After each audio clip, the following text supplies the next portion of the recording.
Daim gene Xırdalanda. Kompleksin evlərdə. Xırdalanın mərkəzi. A parkın arxası.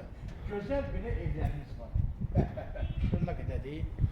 6 qarajlı 2 mərtəbəli. Baxın. Çox gözəl evlərdir. Daxil olub bunun bu həyətinə. Həyətinə maşın da gidiyor. Evin sözlə düzəlmiş evlərdir. İstipol.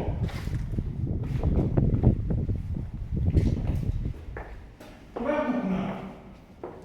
Qoşadaş.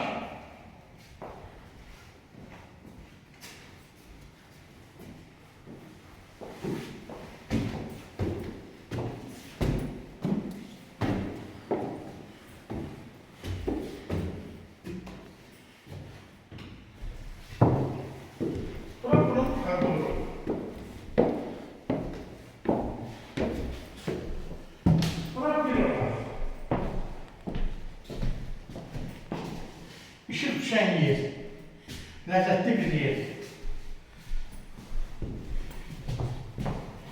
Bura bunun ikinci otağı. Zal. Zal.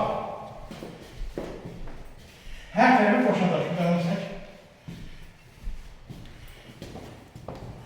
Bura bunun üçüncü otağı. Ev 65 minə nağd deyilir. Kreditdən yeri var. İlkin ödənişi 50 min, qalanda kreditlərini vermək olar. Çox gözəl evdir. Baxın, bəyənin gəlin alın.